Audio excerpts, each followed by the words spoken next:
오늘 또 중요한 주제로 성경을 공부하겠습니다. 아주 중요한 내용이죠. 지식과 믿음의 관계에 대한 그러한 내용입니다. 프린트 보시면은 예수 그리스도를 믿음으로 구원받은 그리스도인이라면 누구나 믿음을 갖기 원하고 믿음으로 살기를 원하죠. 왜냐하면 하나님께서 성경을 통해 말씀하시기를 믿음이 있어야 하나님을 기쁘시게 할 수 있고 무엇보다도 기도의 응답을 받을 수 있기 때문이라 말씀하고 있기 때문에 그렇죠. 오직 믿음으로 구하고 아무것도 의심하지 말라. 의심하는 자는 마치 바람에 밀려 요동하는 바다 물결과 같으니 그 사람은 주께로부터 어떤 것이든 받으리라 생각하지 말라. 또 히브리서 11장 6절에 따르면 믿음이 없이는 하나님을 기쁘시게 할 수 없다고 말씀하고 있기 때문에 그렇죠. 또 로마서 14장 23절에서는 믿음으로 하냐는 모든 것이 죄라고 말씀하고 있고, 또 신약 성경에서 3번이나 의인은 믿음으로 말미암아 살아야 한다고 그렇게 말씀하고 있기 때문에 믿음으로 살 때 그것이 진정 사는 것이죠. 또 우리는 하나님 말씀을 믿는 믿음으로 사는 사람들이고요. 때문에 우리 그리스도인들은 다 믿음으로 살기를 원합니다. 자, 그런데 믿음을 얻을 수 있는 방법이 무엇입니까? 믿음을 갖기 원하는데, 많은 그리스도인들이 믿음을 갖기 원하는데 믿음을 가질 수 있는 방법이 무엇인가? 많이 고민하기도 하고 기도하기도 합니다. 정답은 무엇입니까? 로마서 10장 17절에 있죠. 믿음은 들음에서 나오고 들음은 하나님 말씀에 의해서니라. 믿음은 하나님 말씀을 들을 때 나온다. 그 말씀에서 생겨난다. 이것이 성경적 원칙입니다. 왕도가 없습니다. 다른 길이 없습니다. 근데 여기서 우리가 하나님의 말씀에 의한 믿음과 연관해서 우리가 한 가지 알아야 할 사실이 있습니다. 하나님의 말씀을 들음으로 갖게 되는 그 믿음이라는 것이 과연 또 어떤 믿음인가 하는 것이죠. 많은 우리 그리스도인들이 신앙생활 중에 기본적으로 하나님 말씀을 듣고 또 읽기도 합니다. 그러면서도 대다수의 그리스도인들은 자기를 돌아보면서 말하죠. 나에게 믿음이 있는가? 하나님 말씀을 지금까지 많이 들어왔고 읽어왔는데 나에게 믿음이 있는 것인가? 자문해 보기도 합니다. 자기를 돌아보기도 합니다. 근데도 시원스러운 대답을 얻지 못하죠. 근데 이렇게 돌아보고 이렇게 질문하는 것은 마귀의 그런 의심을 주는 게 아니라 우리가 이렇게 돌아보는 거, 생각해 보는 거, 그건 합당한 것입니다. 성경도 그렇게 증거하고 있지 않습니까? 너에게 믿음이 있느냐, 그죠? 너에게 믿음이 있느냐? 로마서 14장 22절에서 그 믿음을 하나님 앞에서 스스로 가지고 있으라. 또 고린도서 13장 5절에서도 너희가 믿음 안에 있는지 너희 자신을 시험하고 스스로 입증하라고 했습니다. 때문에 이 같은 질문을 거기에다 답을 얻기 위해서는 먼저 우리가 지식과 믿음의 관계에 대해서 알 필요가 있다 하겠습니다.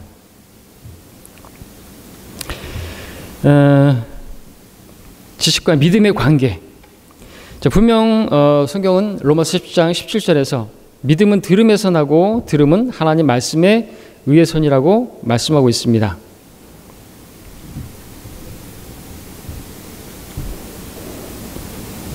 하나님 말씀이 믿음을 주죠.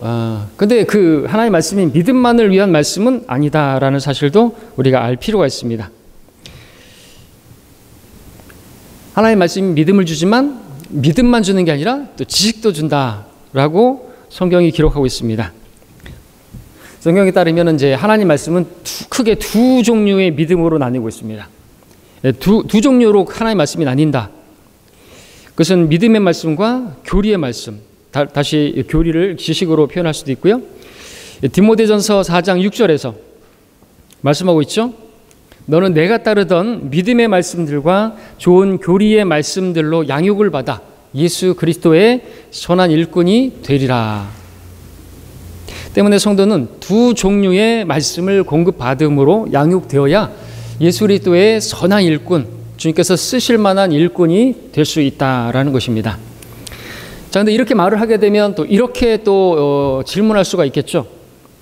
성경에서 교리의 말씀과 믿음의 말씀을 어떻게 구분할 수가 있느냐. 두부 자르듯이 어디까지가 믿음의 말씀이고 어디까지가 교리의 말씀인가라고 물어볼 수 있겠죠. 자, 이에 대한 이해를 돕기 위해서 우리는 신앙생활에 한번 적용해 보도록 하겠습니다. 자, 성도는 기본적으로 성경 공부와 설교를 듣죠. 그것으로 양육을 받는다고 할 수 있죠. 하나님께서 이를 위해서 지역교회를 세우셨고요. 지역교회에 목사와 교세를 세우셨다고 에베소 4장 11절에서 말씀하고 있습니다. 그가 어떤 사람들은 사도로, 어떤 사람들은 선지자로, 어떤 사람들은 복음 전도자로, 어떤 사람들은 목사와 교사로 주셨으니 라고 말씀하고 있습니다. 자, 이 말씀에서 이제 목사와 교사는 한 사람을 가리킵니다. 목사는 교사의 일도 해야 된다는 것이고 또 그 단어를 보게 되면 한 사람인 것을 말씀하고 있습니다. 그래서 목사는 그러므로 믿음의 말씀과 교리의 말씀을 전함으로 성도들을 양육해야 된다라는 거죠.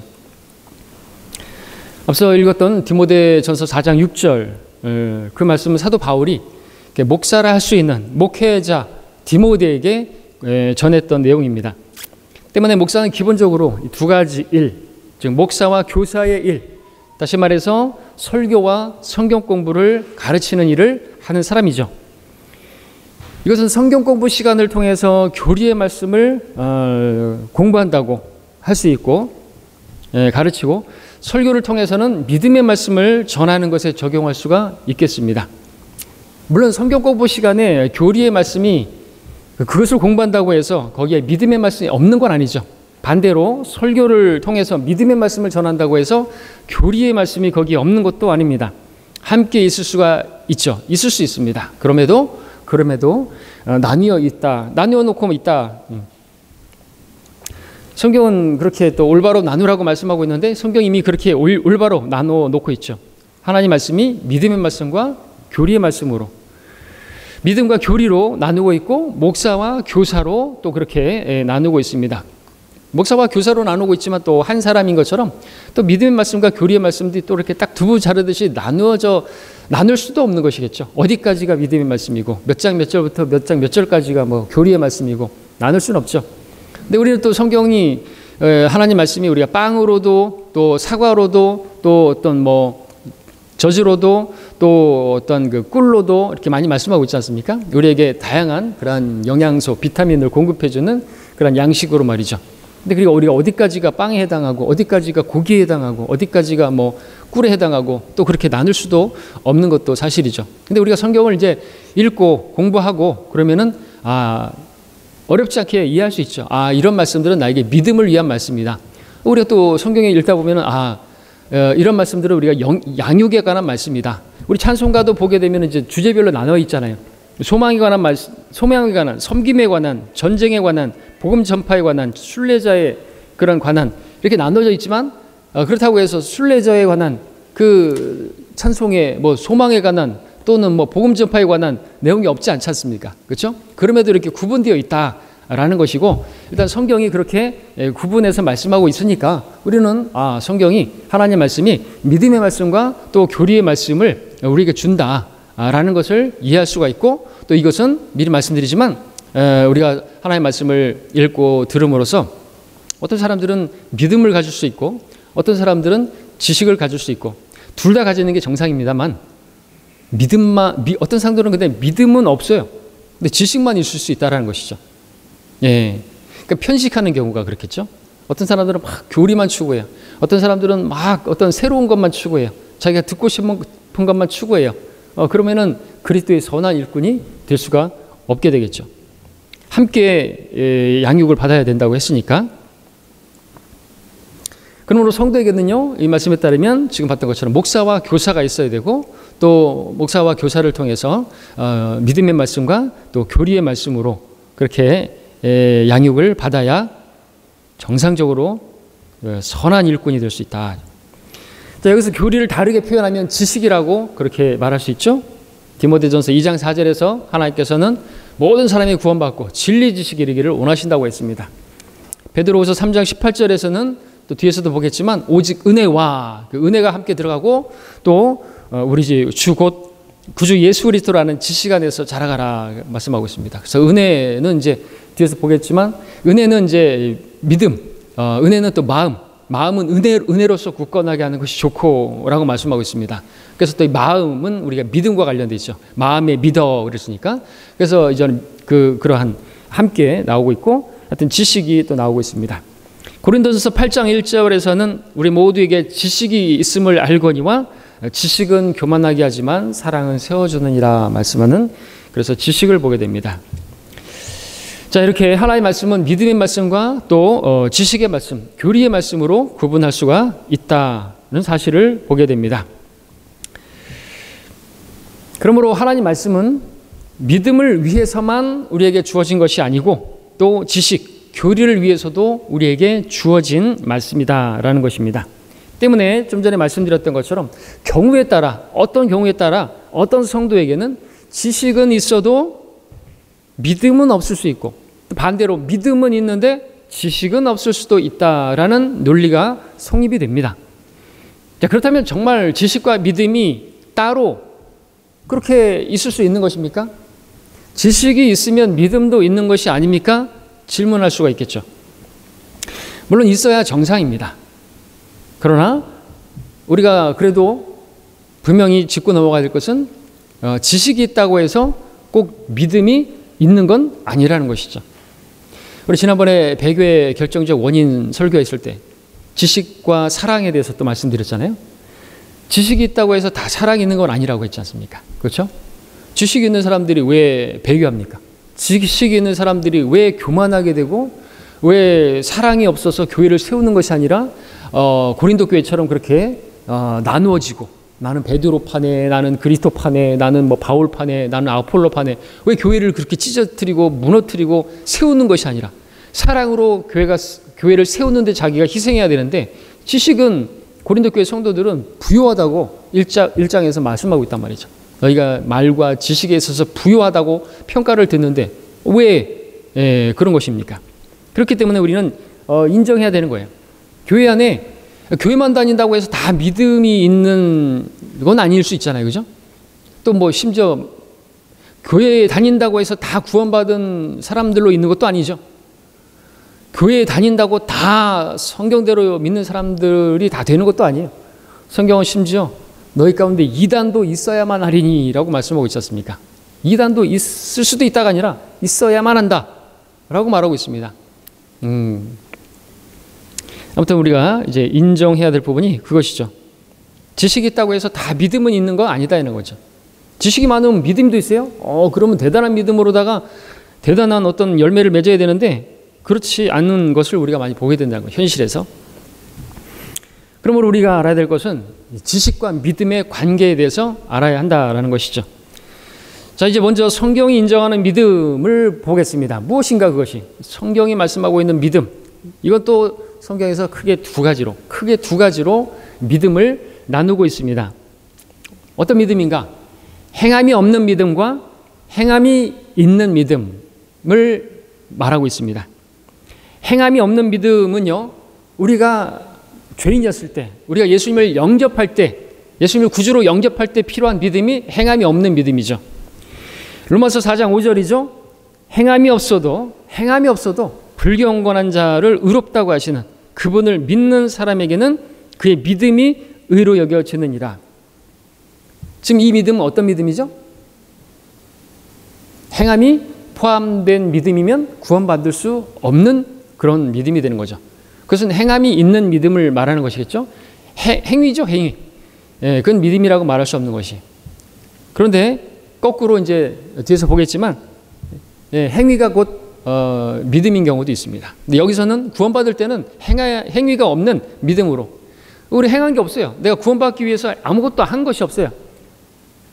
그 모든 걸 다 주님께서 다 하셨잖아요. 십자가에서 다 이루셨잖아요. 내 죄를 대신해서 내가 받아야 할 벌을 예수님께서 대신 다 갚아주셨잖아요. 우리가 할 게 뭐가 있어요? 아무것도 할 게 없어요.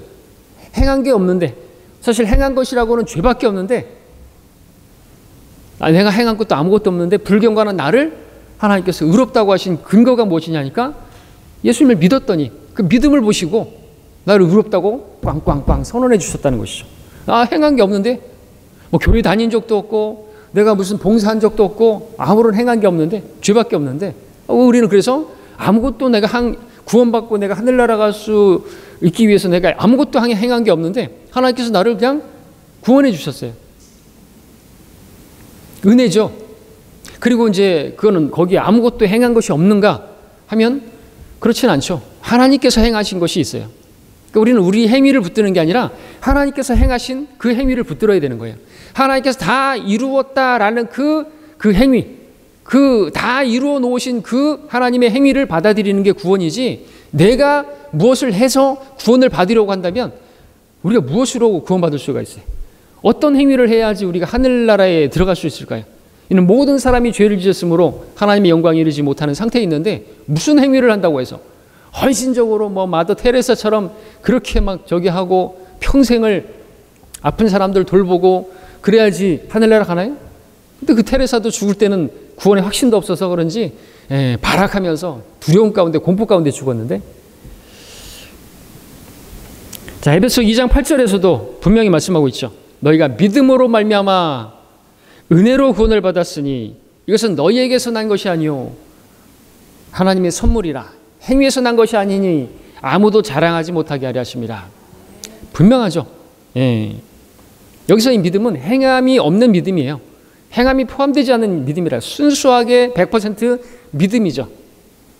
반대가 행위인데, 그렇게 믿었더니 그 믿음 보시고 하나님께서 우리에게 은혜를 베푸셔서, 전적으로 은혜는 받을 만한 자격이 없는 자에게 주시는 하나님의 호의인데, 받을 만한 자격이 없는데, 뭐 행한 것이 없는데, 내가 믿었더니 하나님께서 나의 그 믿는 믿음을 보시고, 그 작은 믿음 보시고 은혜를 베푸셔서 하나님의 선물로 값없이 우리를 구원해 주신 거예요. 절대로 행위에서 난 것이 아니라고. 그렇기 때문에 우리는 어깨 힘들어가면 안 되고 목이 힘들어가면 안 된다는 것이죠. 목사도 마찬가지고 우리는 하나님의 은혜로 구원받은 사람들인 겁니다. 자랑할 게 하나도 없다는 것이죠. 이처럼 구원받으려면 행함이 없는 오직 믿음만 필요합니다. 자, 그런데 이제 구원받은 이후에는 행함이 있는 믿음이 필요합니다. 있어야 됩니다. 다시 말하면 구원받은 이후에는 사실상 행함이 곧 믿음으로 그렇게 대표하고 있습니다. 대표적으로 우리 야고보서에서 보게 되면요, 믿음과 행함의 관계를 영과 몸의 관계로 설명하면서 믿음이 무엇인가 말씀하고 있죠. 2장 26절에서 영이 없는 몸이 죽은 것 같이 행함이 없는 믿음도 죽은 것이라. 영이 없는 몸이 죽었다. 이거 진리죠. 그처럼 행함이 없는 믿음도 죽었다. 진리입니다. 숨을 쉬지 않는 몸, 심장이 뛰지 않는 몸은 죽은 몸이죠. 몸에 어떤 움직임이, 행동이, 반응이 없다. 그건 살아있어도 살아있는 게 아니고 식물인간이라고 말하기도 하죠. 반응이 없다. 실제로 죽은 사람의 몸은 어떤 행위도 할 수 없고 반응도 할 수 없고 그렇습니다. 그와 같이 행함이 없는 믿음도 그건 죽은 몸과 같다라는 것이죠. 자, 이 말씀이 야고보서에서 기록되고 있다고 해서 이 환난 성도들에게 적용되는 것이다라고 말하면 안 됩니다. 바울 서신에서도 믿음은 행위로 대표되고 있습니다. 대표적으로 데살로니가서 1장 3절에서 너희의 믿음의 행위, 사랑의 수고, 소망의 인내라고 말하고 있죠. 믿음은 행위로 대표되고 있어요. 믿음이 있다면 행위가 나와야 된다는 거죠. 사랑이 있다면 수고하는 게 나와야 된다는 거죠. 자기 희생 없이 사랑할 수 있나요? 아내를 사랑한다 그러면서 설거지도 안 하고 뭐 방 청소도 안 하고 사랑하는 게 아니죠. 립 서비스죠. 가짜 사랑이고 죽은 사랑이죠. 죽은 몸과 같이 죽은 사랑이죠. 소망의 인내. 소망이 있어요? 그러면은 인내해야죠. 아무리 어렵고 힘들어도 오래 참고 인내해야 되죠. 그 사람이 소망 있는 사람이죠. 무엇을 소망하는 거예요? 주님께서 오신다. 정말 주님의 오심을 소망하는 사람은 인내한다는 것이죠. 그와 같이 믿음은 행위예요. 믿음이 있다? 그러면 행위가 나와야 된다는 거죠. 그리고 또 고린도서 5장 7절에서 이는 우리가 믿음으로 행하고 보는 것으로 하지 아니하다. 믿음은 행함이다. 그리고 또 데살로니가 후서 1장 11절에서도 그의 온갖 기뻐하시는 선하신 뜻과 믿음의 역사를 능력으로 이루시사라는 말씀에서도 믿음의 역사가 있다는 거죠. 워크, 일한다는 거예요. 행동한다는 것이죠. 움직인다는 것이죠. 능력으로 이루시사. 갈라디아서 5장 6절에서도 오직 사랑으로 역사하는 믿음이라 말하고 있습니다. 그래서 이런 말씀들을 보게 되면 믿음은 행동하는 거예요. 행함이 있는 믿음을 믿음이라고, 구원받은 이후에도 여전히 행함이 없는 믿음을 가지고 난 믿음이 있네 하면 안 된다는 거죠. 행함이 없는 믿음은 구원받을 때로 족한 것이에요. 구원받을 때는 전혀 행함이 없는 믿음으로 구원받아야 그게 진짜 구원이고, 구원받은 이후에는 믿음이 있다 그러면서 여전히 행함이 없으면 그 사람은 믿음이 없는 것이에요. 믿음의 역사, 살아있는 믿음, 살아있으면 움직이죠. 죽은 몸은 움직이지 않죠. 마찬가지로 죽은 믿음은 전혀 움직임이 없어요. 그러니까 우리가 하나님 말씀을 듣고 믿음이 있다, 믿음이 형성됐다 그러면 움직여야 된다는 거죠. 하나님 말씀에 반응해야 된다는 거죠. 아멘으로 반응하고 내 몸을 하나님께 드리겠다고 하는 움직임이 있어야 된다는 거죠. 그냥 가만히 듣고만 있고 움직이지 않고 아무런 행함이 나타나지 않는다, 믿음이 없는 것이다 라는 것이죠. 자, 히브리서 11장을 보게 되면요, 믿음의 장이라고 하죠. 거기에는 믿음의 위인들이 나오는데 하나같이 다 믿음으로라는 말씀 뒤에 뭔가 그 행했다라고 하는 행위들이 나오죠. 성경이 말씀하는 믿음인 것입니다. 행함이 있는 믿음, 역사하는 믿음, 살아있는 믿음, 이것이 성경이 말씀하고 있는 믿음입니다. 자, 이처럼 믿음의 어떤 움직임이나 행함이 없다면 죽은 믿음이고 실상 믿음이 아닌 것입니다. 자, 이제 성경이 말씀하는 믿음이 뭔지 우리는 알게 되었죠. 그렇다면 이제 나에게 믿음이 있는지 없는지 성경적으로 판단할 수 있겠죠. 영적으로 분별할 수 있겠죠. 자, 우리 교회 안에 보면 이제 믿음이 있다 하면서 행위가 따르지 않는 성도들이 있습니다. 대표적으로 디도서 1장 16절에 보니까 그들이 하나님을 안다고 고백하나 행위로는 부인하나니 가증한 자요, 불순종한 자요, 모든 선한 일을 배척하는 자들이라 말하고 있습니다. 이런 사람들도 있을 수가 있죠. 하나님을 안다고 말하죠. 하나님을 믿는다고 말하죠. 하나님을 신뢰한다고 말하는 사람들이에요. 근데 행위로는 부인해요. 행함이 없어요. 불순종해요. 하나님 말씀에 순종하지 않아요. 하나님의 모든 선한 일을 그냥 제껴버려요. 나 그런 거 안 해.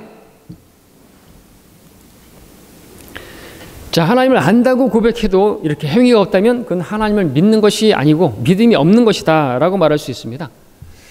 성경에 따르면요, 마귀도 하나님을 믿는다고 말해요.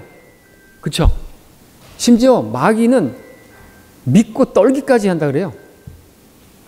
유다 이스카리옷도 하나님을 믿는 그런 사람이라고 말할 수 있겠죠. 그러나 그들의 그 마귀나 유다의 그 믿음은 믿음이 아니죠. 왜냐하면 그들에게는 회개하는 행동이 없기 때문에, 믿음에 합당한 역사가, 돌이키는 역사가 없기 때문이라는 거죠. 죽은 믿음이니까 돌이키질 않는 거죠.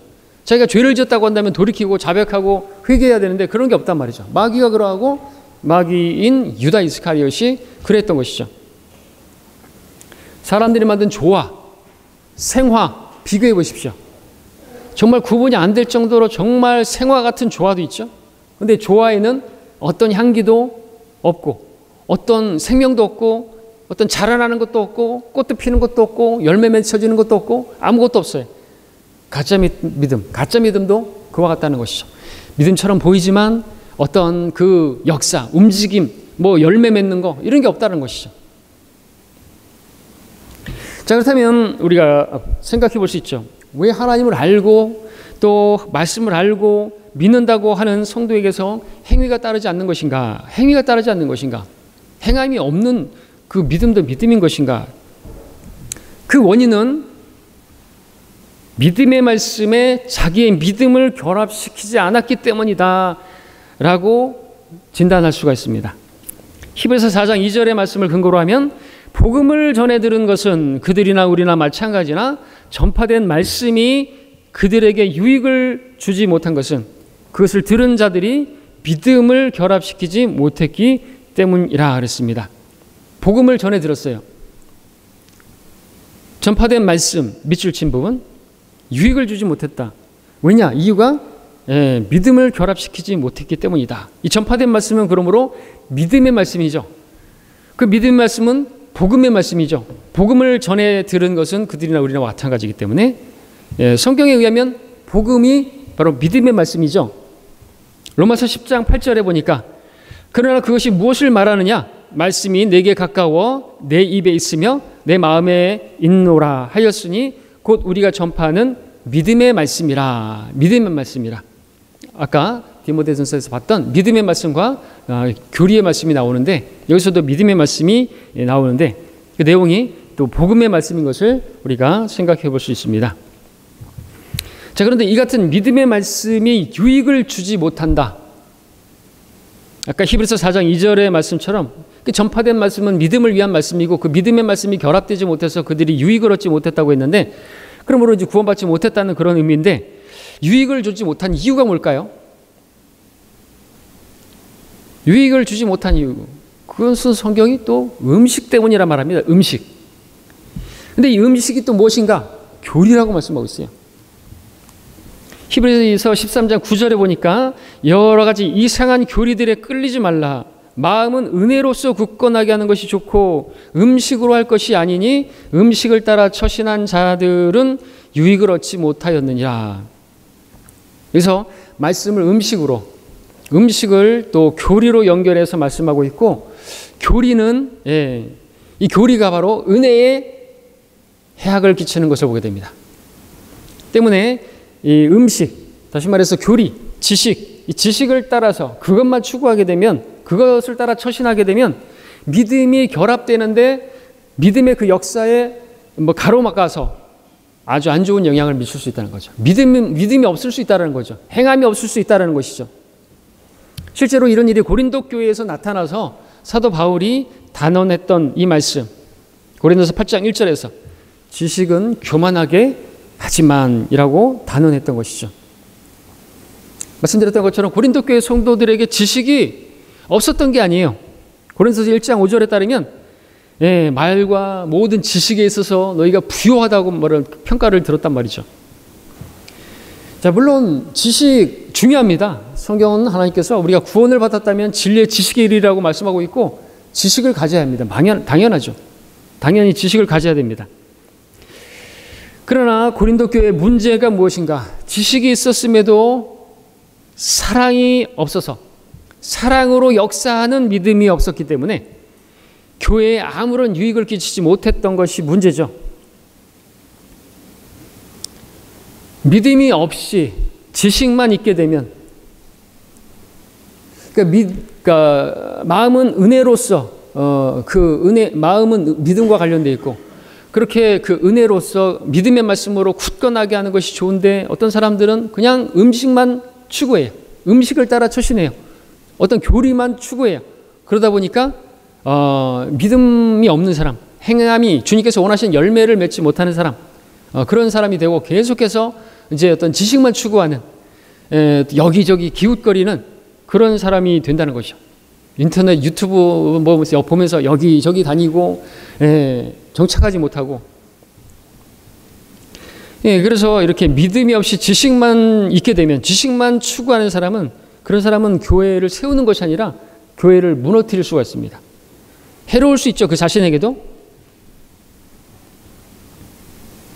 고린도 교회 성도들 지식이 믿음과 결합하지 못해서 자신의 그 지식으로 인해서 다른 성도들을 망치는 교회를 세우는 것이 아니라 무너뜨리는 그런 일을 했던 것이죠. 고린도서 8장 11절에 보니까 그러면 내 지식으로 인하여 그 약한 형제를 망치게 되리니 지식이 있다고 교만 떨면서 약한 형제를 지식이 좀 자기보다 못한 형제를 망친다 이거죠. 이거는 차라리 지식을 갖지 않는 게 나아요. 이렇게 할 겁니다. 형제 이거 알아? 그러면서 자기 지식을 뽐내면서 말이죠. 그러니까 자기가 배운 지식으로 성도를 세워주고 가르쳐주고 이렇게 하는 게 아니라 이거 알아? 몰라? 우리가 올라갈 때 피 쏟고 올라가. 뭐 그런 얘기는 할 게 아닌데 그 지식으로 형제를 망친단 말이죠. 여기 이단인가 봐. 무슨 우리가 휴가 될 때 피를 쏟고 올라간대. 피와 물을 쏟고 올라간대. 그것 때문에 실족한 사람들도 실제로 있었어요. 성경 침례교회에서. 개혁성경 가져왔는데 처음에 사탄의 성경이니까 버리라고. 처음 온 사람한테. 그는 자기 지식으로 망친 것이죠. 영적인 깡패가 되는 것입니다. 그래서는 안 되는 것이죠. 그런 사람은 정말 하나님께서 어떻게까지 말씀하셨어요? 연자맷돌을 메고 바다에 빠지는 것. 그 정도로 말씀하셨다고 한다면 우리는 주의해야 되는 것이죠. 그러니까 믿음의 말씀, 하나님 말씀을 은혜로, 그 은혜 말씀으로 마음에 믿는 믿음으로, 또 그 믿음으로 사랑으로 역사하는 그 믿음, 이런 것들과 대비해서 그러니까 지식만 추구하는 거예요. 뭐 에피쿠로스의 스토아 이 학파들처럼 늘 새로운 것만 듣기를 좋아하고 그들의 여가를 그냥 그 새로운 것을 추구하는 것만 그렇게 추구하다 보면 계속해서 자기 욕망으로 따라 스스로 불리하게 되고 온갖 지혜를 찾아서 스스로 혼잡하게 만들고 나중에는 뭐 이상한 성경도 만들어냈다 그러면 또 거기 가고 또 다른 성경이 또 나왔다 그러면 또 저기 가고 흠정역 또 갔다가 표준역 갔다가 가는 거예요. 자기 교회에 정착을 못하는 거죠. 부처예요, 부처. 왜? 늘 어떤 새로운 걸 추구하고 어떤 교리를 추구하고 이상한 교리에 이끌리게 되는. 자, 이렇게 지식이 있는 성도는요, 상대적으로 이렇게 지식이 없는 형제들을 무시하고 무례하게 행하는 경향이 있는 것이죠. 더 나아가면 형제뿐만 아니라 목사에 대해서도 그렇게 대합니다. 지식으로 교만하게 된 성도, 목사도 무시하고 무례하게 행합니다. 아닌 게 아니라 고린도 교회가 그랬죠. 바울이 고린도 교회를 세운 목회자라고 말할 수 있는데 그 목회자에 대해서도 그 영적 권위에 도전하고 바울의 지도력에 대해서 무시했죠. 고린도서 10장 10절, 11장 6절. 그의 사도됨에 대해서 의심했죠. 고린도서 11장 5절, 고린도서 9장 1, 2, 3절. 사도 맞아? 하나님께서 쓰시는 사람 맞아? 바울의 지도력. 언변이 하찮아. 글은 잘 쓰는 것 같은데 말은 꽝이야. 그리고 고린도서 10장 8절에 따르면 영적 권위를 무시하고 하나님께서 우리에게 주신 권위는 너희를 세우려고 하는 것이지 무너뜨리는 것이 아니라고 했는데 그 권위에 대해서도 무시를 했던 거죠. 있어요. 권위라는 게, 영적 권위라는 게 있단 말이죠. 목자에게. 근데 영적 권위 무시하고 말이죠. 말은 되게 못하네. 아나운서가 아니잖아요. 모세도 말 못했고요. 저도 말 못하고요. 말 못한다고 목사를 하면 안 된다고 말을 하면 그럼 누가 해야 될까요? 앵커들 데려와야 되겠네요. 그죠? 아나운서 데려와야 되겠네요. 교수들 데려와야 되겠고, 대학 교수, 정동수, 부산에 갔던 박노길, 대학 교수. 자기가 가르치는 일을 하다 보니까, 교회도 할 수 있을 것 같아요. 나가서 뭐 하는 거예요? 박노길 없어졌죠? 공중 분해돼 버렸죠? 한 명 떨어져 나가더니 없어져 버렸어요. 어디로 갔는지. 그리고 서울에 가가지고 어디서 지금 뭐 할까요? 정동수, 마찬가지고. 가짜 성경 만들어내서 자기도 한번 해보려고 하는 것이죠. 자, 어디까지 봤습니까? 권위. 영적 권위를 무시했다. 자, 이들처럼 오늘날도요, 믿음 없이 지식으로 교만하게 된 그 성도들은요, 목사가 없어요. 그래, 그들의 특징은 설교가 들리질 않아요. 그러니까 믿음 말씀, 아까 믿음의 말씀이라 했죠. 성경 공부는 교리의 말씀이라고 했다고 한다면, 그러니까 설교를 못 들어요. 안 들어요. 자기들은 교리를 추구하기 때문에 설교가 안 들려요. 우리 있었던 사람 있잖아요. 설교만 시작하면 1분도 안 돼서 졸기 시작하다가 끝나면은 깨고. 그 사람은 뭘 추구해요? 항상 지식을 추구해요. 인터넷으로 이것저것 보아요. 그리고 자기 목사가 없어요. 그러니까 이 교회, 저 교회, 여기저기 떠돌아다니죠. 아시겠습니까? 진단이 나오잖아요. 그죠? 또 그와 함께 나간, 그가 데리고 나간 그 사람도 마찬가지예요. 지식으로 있는지 몰라요. 또 김병 목사 설교 들으면서 남을 비판하고 막 까는 거는 잘하는데, 근데 그 마음이 은혜로서 굳건하지 못하니까 열매도 없고, 여기 갔다가 저기 갔다가 계속해서 영적 방랑자가 돼갖고 부추처럼 여기저기 떠밀려 다니고, 이렇게 말하면 또 혹해가지고 또 쫓아가고, 어떤 사람이 와가지고 또 이렇게 하면 또 말하면 거기에 또 휩쓸려 가고, 물결에 이리 밀리고 저리 밀리는 거 줏대가 없어요. 그런 사람들은. 근데 그런 사람들은 뭐예요? 믿음이 없는 사람이에요. 은혜도 모르는 것이죠. 은혜를 깨달은 날로부터 열매를 맺는다 그랬는데, 살아있는 믿음이 없으니까, 사랑으로 역사하는 믿음도 없고, 그러다 보니까 그렇게 되고, 그런 사람들이 이제 교회 나가는 거예요. 예. 보십시오.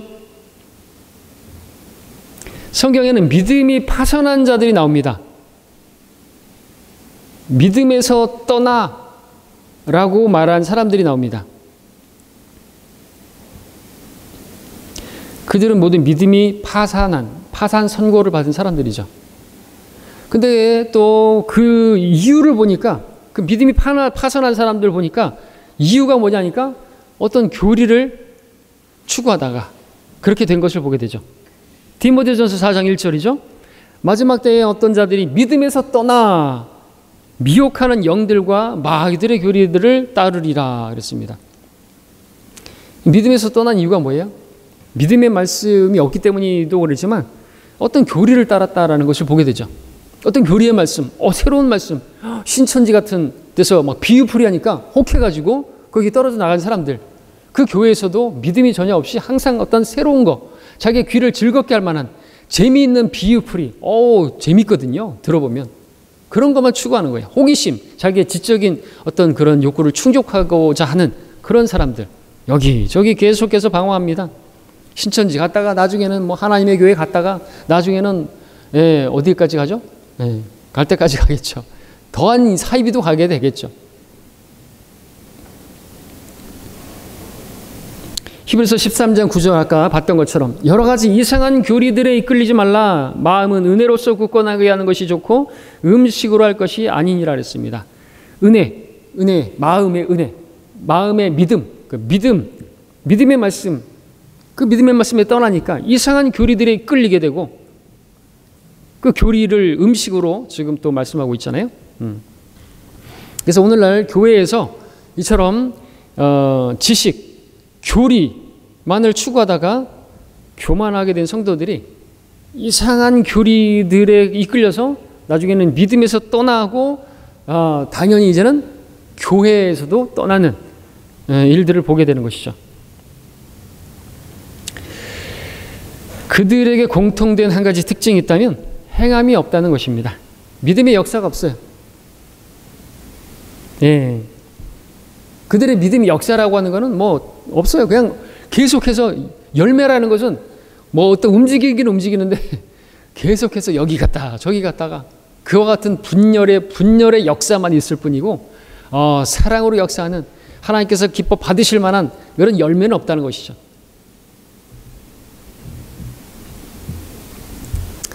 자, 이제 지식과 믿음의 관계에 대해서 결론을 내리면 지식이 있다면 믿음도 있어야 됩니다. 행함도 있어야 됩니다. 그런데 지식이 있다고 다 믿음이 있는 것은 아니다라는 사실을 우리가 알아야 되겠습니다. 야고보서 3장 13절에서 너희 가운데 현명하고 지식을 갖춘 자가 누구냐? 그는 선한 행실을 통하여 지혜의 온유함으로 자신의 행함을 나타내 보일지니라 기록하고 있습니다. 지식이 있다면 행함으로 나타내 보라 이거죠. 행함으로, 선한 행실로. 자, 지식과 믿음 어느 것 하나 소홀히 해서는 안 되는 것입니다. 예수리 때의 훌륭한 선한 일꾼이 되고자 한다면 이것을 기억해야 됩니다. 아까 읽었던 디모데전서 4장 6절의 말씀. 내가 이런 것들을 형제들에게 기억나게 한다면, 자, 이거 여러분들 다시 한번 기억하시길 바랍니다. 왜 나는 이 믿음이 있는 것인가? 나에게는 왜 행함이 없는 것인가? 나에게는 왜 열매가 없는 것인가? 나는 지식만 추구하고 교리만 추구하고 혹시 내가 다른 것들만 추구하고 있는 것은 아닌가? 생각해 볼 필요가 있다는 거죠. 막 유튜브 막 뒤적거리면서 막 희한한 거, 새로운 거, 그런 것만 추구하면 아무런 행함이 없어요. 열매가 없단 말이죠. 나중에는 파손해 버리는 거예요. 그래서 이상한 데가 나중에는 뭐 신비주의 막 이런 데까지 가가지고 뭐 프리메이슨 뭐 이런 것만 추구하다가 짐승의 표, 뭐 대환란 이런 것들만 추구하다가 아무런 열매가 없어요. 마지막으로 베드로후서 3장 18절에서 오직 은혜와 우리 주 곧 구주 예수 그리스도를 아는 지식 안에서 자라가라 이렇게 말하고 있습니다. 은혜와 또 지식 함께, 믿음의 말씀과 교리의 말씀 함께라는 것이죠. 은혜는 마음은 믿음과 관련된 것이고, 그리고 지식은 또 머리와 관련된 것이고, 우리 밥전스 시니어 목사님 말했던 것처럼 쿨 헤드 웜 하트, 그죠? 마음에 있는 믿음과 또 차가운 냉철한 그 지적인 그 지식과 이거 함께 가야 되는 것이죠. 그렇지 않고서는 일꾼이 되지 못하고 그 사람은 파선하게 되고 교회에서 또 떠나는 배교자가 되는 것입니다. 주의하셔야 될 것이고 우리가 이런 말씀들을 또 기억하고 또 기억나게 한다고 할 필요가 있다고 했는데 우리도 다시 한번 기억할 수 있기를 바랍니다. 여기까지 공부 마치겠습니다.